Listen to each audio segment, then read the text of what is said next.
कॅनडात भारतीय वंशाच्या कुटुंबाचा आगीत होरपळून मृत्यू झालाय। ओंटारियो प्रांतातील घराला संशयास्पदरित्या आग लागल्यानंतर त्यात होरपळून ते ठार झालेत। 7 मार्चला ही आग लागली होती अशी माहिती पोलिसांनी दिली आहे। दरम्यान आगीत मृतदेह पूर्णपणे जळाल्याने पोलिसांना त्यांची ओळख पटवणं कठीण जात होतं। मृतांची ओळख पटली असून त्यांची नावं राजीव, शिल्पा आणि महेक अशी आहेत। सुरुवातीला घरात आग लागल्याने दुर्घटना घडल्याचं सांगण्यात येत होतं, पण पोलिसांनी प्राथमिक तपास सुरू केला असता त्यांना ही आग जाणून बुजून लावण्यात आल्याचा संशय आलाय। कॉन्स्टेबल टेरिनने या आगीचं वर्णन संशयास्पद असं केलं आहे। आमच्या हाती लागलेल्या पुराव्यांवरून आम्ही आगीच्या कारणाचा शोध घेत आहोत असंही त्यांनी सांगितलंय। आम्हाला हत्येचा संशय असून संबंधित विभागाकडे चौकशी करत आहोत। ओंटारियो फायर मार्शलने ही आग अपघाती नव्हती असं सांगितलं असल्याने आमचा संशय बळावलाय। श्री एस यंग यांनी ही CTV वृत्तवाहिनीला सांगितलं आहे। साक्षीदारांनी दिलेल्या माहितीनुसार घराला आग लागण्यापूर्वी एक मोठा स्फोट ऐकू आला होता, ज्यामुळे आसपास राहणारे अनेक जण गोंधळले होते।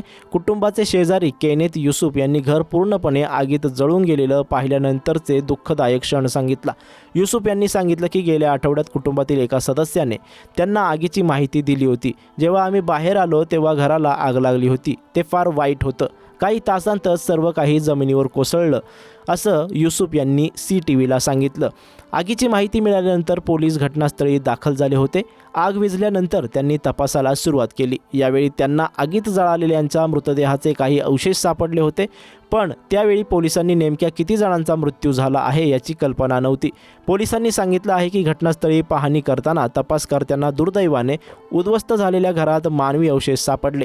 तपास केला असता पोलिसांना हे मृतदेह राजीव, शिल्पा आणि महेक यांचे असल्याची माहिती मिळाली। आग लागली तेव्हा हे सर्वजण घरात होते। राजीव यांनी टोरंटो पोलिसांमध्ये स्वयंसेवक म्हणून काम केलं असून त्यांचा कार्यकाळ 2016 मध्ये संपला होता। तसंच महेक एक चांगली फुटबॉल खेळाडू होती। तिच्यात उत्तर अमेरिकेतील प्रतिष्ठित विद्यापीठात शिष्यवृत्ती मिळवून देण्याची क्षमता होती असं प्रशिक्षकानं सांगितलंय। पोलीस सध्या या प्रकरणी तपास करत आहेत। जर कोणाकडे काही माहिती असेल तर त्यांनी पुढे यावं असं आवाहनही त्यांनी केलंय। घराला लागलेल्या आगीच्या सभोवतालची परिस्थिती तपासाचा केंद्रबिंदू आहे।